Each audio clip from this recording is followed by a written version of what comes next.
சரி, new year பிறந்தாச்சு, summer season வரப்போகுது. ஸோ இப்போ பொதுவாக வரக்கூடிய பிரச்சனை மலச்சிக்கல். மலச்சிக்கல் ஏன் ஏற்படுது?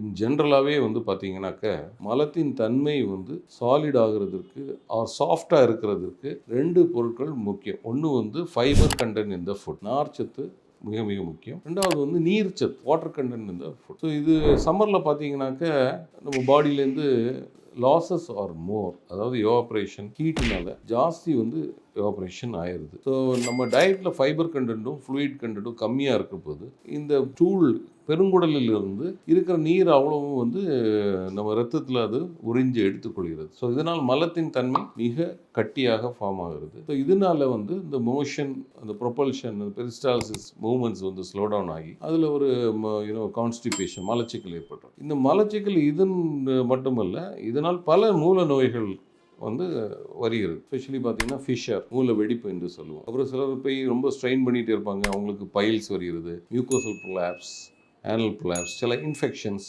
Around the ஆனல் canal. இது போன்ற பல நோய்களுக்கும் இது ஒரு மூல காரணமாய் ஆகிறது. அதனால் மலச்சிக்கலை தவறுங்கள். நிறைய தண்ணி குடிங்க. Take high fibre diet and stay healthy.